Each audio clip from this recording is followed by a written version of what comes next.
marka moraalkayga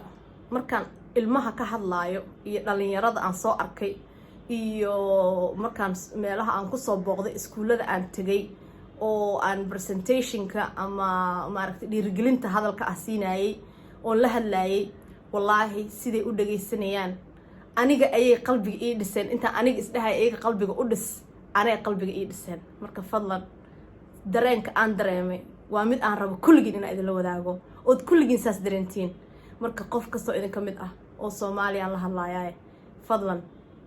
haddaad wadamadaas joogtid Yurub ama America ama Australia ama adduunka meel kasta ka joogtid ood wax baratay ood ogtahay wax inaa u faa'iideyn kartid dareenka aan dareemay oo wanaagsan aan rabaa inaan idinla wadaago wallahi waxaad dareemaysaa adduunyada qof ka fiican inuu jirin nimco kasta oo la helo tan ugu badan oo la helana waa midda oo qof arday ah oo aad dhiirigeliso oo qalbigooda wajigooda ka daawatid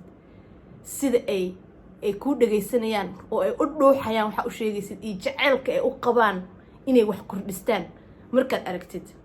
ayaa wallahi waxa ku qabanaysa mar walba inta soo noqotid haddana wax u faa'iideey marka walaalayaal imaada waxa barateen kaalaya ardayda u faa'iideeya la hadla iskuullada dhiirigelin u baahan yihiin inta iskuul aan tagay ama ardaydan la hadlay waxa ugu fudud oo aan ahay haday wax kale iga faa'iidaan waxay ahayd in ay wadooyinkooda guryahooda iyo nadiifsadaan oo qashinka qof walba qashinka dhalada uu biyaha ka cabay waxaan kula taliyay kulligood dhalada biyaha aad ka cabtiin ama waxa oo cuntiin mooska banaanka ha ku tuurinina qof walba qashinkaaga haysto ilaa aad meesha qashinka lagu rido geysatid intaas kaliya haddaan ku celcelino wadooyinka qashinka waa laga nadiifin lahaa ardayda haddaan barno in qashinka banaanka lagu tuurayo wadankooda ay ka ilaashadaan ogow in wadanka jaceelkiisa uu galaayo annagaana laga rabaa marka inaan ku caawino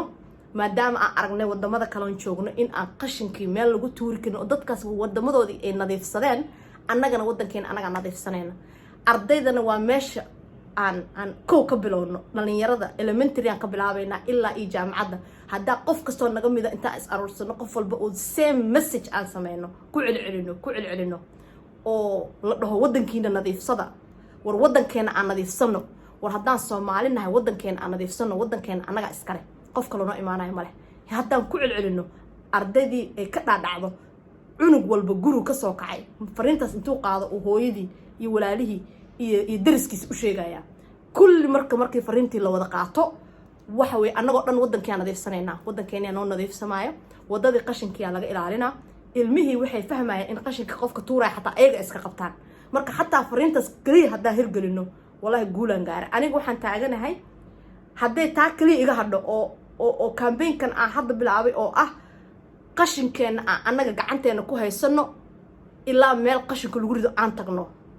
oo qashinka ka aruursano ka ilaalino inaan banaanka annaga ku turno adi hadaa kan banaanka joogo aruurin karin adiga ka haysatid ha ku darin ee ka hayso oo adiga qashinka la raadi kaaga bas qof walba qashinkiisa hadduu asaga ka ilaaliyo inuu jidka ku tuuro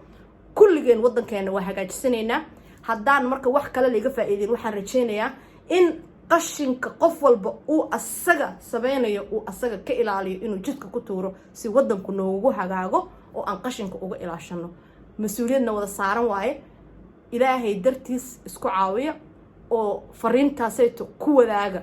la wadaaga dadka kale dhan fariinta aan idin soo diray waxay tahay caruurta dugsiyada hoose dugsiyada dhexe high schoolka jaamacadda meel kastoon tagay on ka hadlay on la hadlay markaan dhameeyo waxaan ugu soo talagalay waxaan ku xiraayay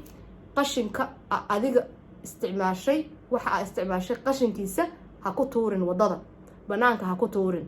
adiga qashinkaaga meel qashinka lagu rido geyso kulli haday saas sameeyaan faa'iido weynaan gaarnay at least intaas walaha laga harayaa khayr idin rajayna waxa kale oo ku waaniyay ilmaha oo kula taliyay in ay aaminaan annaga dadka wadamadaas jooga inaanan ayaga ka fiicneen iyaga naga fiican naga adkaysi badan naga dulqaad badan waayo xaaladaha ay ku nool yihiin wax ku baranayaan wax xaalado adag waxbarashadan way nooga fiican yihiin dulqaadkii nooga fiican yihiin afkoodii yaqaanaan way aqli miiran weeye waxaysan haysan resource way naga aqli badan yihiin baan dhahaa aniga marka waxaan ku yiri ilmaha waaba naga aqli badan tihiin waxaad idinka sameyn kartiin anagu maba sameyn karnee waxa way ilmaheena waa ilmo oo wax walba intay heleen iska jilicsan bay noqdeen ad adayga haysatiin ma haystaan waa inaan inta keeno oo idinka ad adayga idinka bartaan marka idinka ilmaheeni wax badan u faa'iideynaya idinkana waxaad moodiin in meelaha anaga joogno ee iyaga idinka fiican yihiin idinkama fiicnaan idinka ka adag idinka waxbarashadeena ay ka badan tahay idinka banaanka maanta dhan hadaa orodin aniga dhidida iga daay maanta dhan marka banaanka marayo iyagu ma dhididayaanba way la qabsadeen marka caruurta niyada ha loo dhiso moraalka ha loo dhiso khayr idinku ogahay waa ku dheeraada fiidiyogan waa mahadsantihiin assalaamu calaykum waraxmatullahi